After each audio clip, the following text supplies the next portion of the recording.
तो good evening to all. आज अपना टॉपिक है difference between cardiac arrest and heart attack. Mostly ये कॉमन टॉपिक तो नहीं है, बट बहुत सारे लोगों को ये टॉपिक के बारे में पता नहीं है कि cardiac arrest and heart attack में क्या डिफरेंस है। तो ये आज अपन आज के टॉपिक में कवर करेंगे। तो मेरा नाम मिस्टर अक्षय शेगोकर है।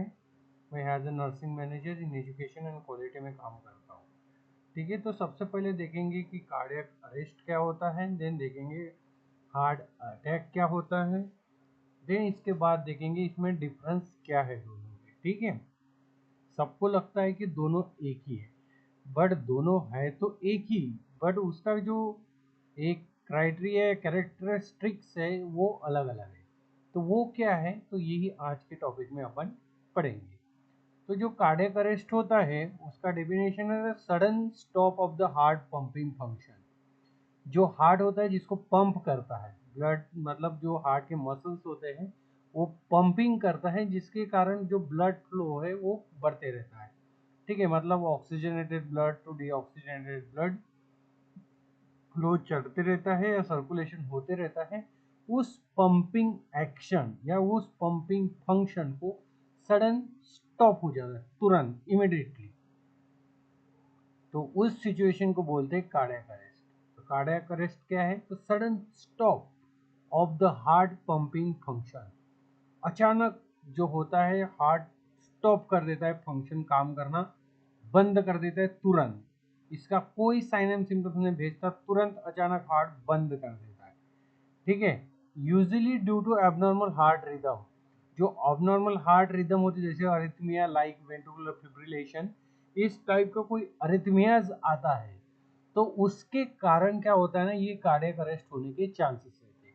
कौन से, तो एबनॉर्मल हार्ट रिदम, जो अरिथमियाज होता है जिसको बोलते हैं वेंट्रिकुलर फिब्रिलेशन, वेंट्रिकुलर टैकीकार्डिया, इस टाइप का जो रिदम आता है या अरिथमियाज आता है जिसमें एबनॉर्मल हार्ट रिदम होता है, उसके कारण कार्डियक अरेस्ट होने के चांसेस ज़्यादा रहता है। तो व्हाट हैपन, क्या होता है जब कार्डियक अरेस्ट आता है, तो हार्ट स्टॉप बीटिंग इफेक्टिवली। जो हार्ट होता है उसका बीट करना मतलब पंप करना इफेक्टिवली तुरंत एंड इमिडिएटली स्टॉप कर देता है। Then no blood flow to brain and body. उसके बाद क्या होता है, blood flow brain and other body को नहीं पहुंच पाता। ठीक है, जो ब्लड होता है वो blood brain and other body organ को नहीं मिलता, जिसके कारण वो काम करना उसका बंद कर देता है। Then person become unconscious, no pulse no breathing. है ना, पर्सन क्या होता है, सडन अनकॉन्शियसनेस में चला जाता है, उसमें कोई पल्स नहीं होता और कोई ब्रीदिंग नहीं होती। देन उसकी इमरजेंसी क्या है, तो आपको इमिडिएटली सीपीआर एंड डिफिब्रिलेटर की रिक्वायरमेंट पड़ती है। कार्डियक अरेस्ट में क्या होता है, तुरंत आपको सीपीआर देना है एंड डिफिब्रिलेटर का यूज करना है। Can be lead to death within a minute if untreated.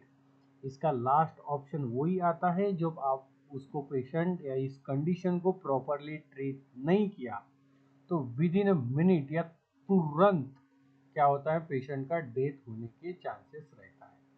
तो कार्डियक अरेस्ट मीन्स क्या है, तो कार्डियक अरेस्ट में ये होता है कि हार्ट की जो पंपिंग होती है वो इमिडिएटली स्टॉप हो जाती है। क्यों, तो एबनॉर्मल हार्ट रिदम की वजह से। ठीक है, then heart attack that is myocardial infarction क्या है, तो इसमें क्या होता है, जो ब्लड फ्लो चलते रहता है हार्ट मसल के थ्रू वो ब्लॉक हो जाता है। ठीक है, तो blockage of blood flow to part of the heart muscle. ठीक है, इसमें क्या हो जाता है, इसमें क्या हो जाता है, जो ब्लड फ्लो होता है उसमें ब्लॉकेज आ जाते हैं। ठीक है, usually due to blood clot in coronary arteries. जो कोरोनरी आर्टरीज होती है उसमें क्या होता है, ब्लड क्लॉट हो जाता है, क्लॉट होने के कारण वहाँ ब्लॉकेज आता है, तो ब्लॉकेज होने के कारण उसमें हार्ट अटैक होने के चांसेस रहते हैं। ठीक है, ब्लॉकेज होगा तो वो ब्लड फ्लो आगे नहीं बढ़ेगा, ब्लड फ्लो आगे नहीं बढ़ेगा तो वहाँ के मसल्स या टिश्यू डेथ हो जाएंगे, नेक्रोस हो जाएंगे। ठीक है, देन व्हाट हैपन, इसमें क्या होता है, हार्ट इज स्टिल बीटिंग। इसमें क्या है ना, हार्ट अपना काम धीरे धीरे धीरे धीरे करते ही रहता है। ठीक है, part of heart muscle is damage due to lack of oxygen. ठीक है, क्योंकि वहाँ ब्लड फ्लो ही नहीं पहुँचेगा। जब ब्लड फ्लो नहीं पहुँचेगा तो ऑक्सीजन कहाँ से ले जाएगा?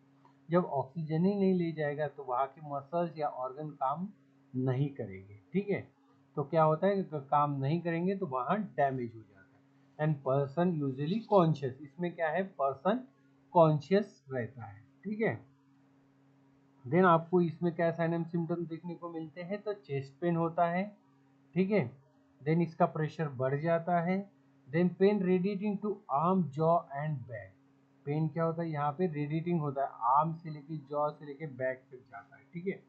देन इसमें sweating, nausea, shortness of breath भी होने लगती है। देन इसमें ट्रीटमेंट और इमरजेंसी क्या कर सकते हैं, इसमें ट्रीटमेंट और इमरजेंसी क्या कर सकते हैं, नीड अर्जेंट मेडिकल ट्रीटमेंट, इसमें आप मेडिसिन भी दे सकते हैं या एंजियोप्लास्टी भी कर सकते हैं, ठीक है। तो हार्ट अटैक मीन्स क्या है, तो ब्लॉकेज ऑफ ब्लड फ्लो, किसकी वजह से, तो blood clot in coronary artery.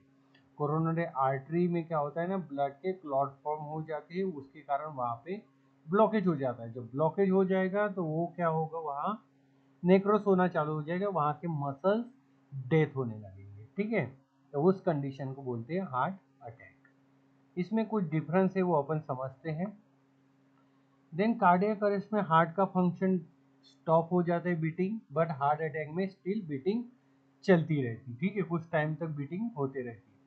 Then cardiac arrest में पेशेंट सडन अनकॉन्शियस हो जाता है, ठीक है, अनकॉन्शियस हो जाते कार्डियक अरेस्ट में, और हार्ट अटैक में यूजुअली कॉन्शियस ही रहता है। कार्डियक अरेस्ट में पल्स जो होती है वो अब्सेंट होती है, पल्स उसमें नहीं मिलती, और हार्ट अटैक में पल्स आपको मिलती है। देन कार्डियक अरेस्ट के जो कॉजेस है वो इलेक्ट्रिकल प्रॉब्लम्स है, और इधर जो हार्ट अटैक में इसमें ब्लड फ्लो को ब्लॉकेज कर जाता है। जब कार्डियक अरेस्ट आता है तो अपन को क्या ट्रीटमेंट, तो CPR plus defibrillator, and heart attack में आता है मेडिकेशन प्लस एंजियोप्लास्टी, ठीक है। अर्जेंसी क्या होती है कार्डियक अरेस्ट में, तो इमीडिएट डेथ की रिस्क चांसेस ज़्यादा रहते हैं। देन हार्ट अटैक में क्या है, सीरियस है बट स्लोअर ऑनसेट होता है, ठीक है। तो यही डिफरेंस है, और यही आज का टॉपिक है, मोस्ट इंपॉर्टेंट टॉपिक है, पढ़िए। Thank you so much. ऐसी टॉपिक बनने के लिए आप आपसे शुरू करें, यूट्यूब चैनल को सब्सक्राइब करिए, लाइक करिए, शेयर करिए, कमेंट्स करिए, हो सके तो अपने दोस्तों को भी भेजिए। अच्छा टॉपिक है, पढ़िए, मोस्ट इम्पोर्टेंट टॉपिक है, सबको ये बारे में पता नहीं है, बट आपको ये टॉपिक के बारे में जानकारी मिल रही है। अच्छे से पढ़िए, एक बार पढ़िए, नहीं समझ में आ रहा है दोबारा पढ़िए, नहीं समझ में आ रहा है तिबारा पढ़िए, कमेंट्स में पढ़िए, बट पढ़िए, फुल वीडियो आप देखिएगा। Thank you so much.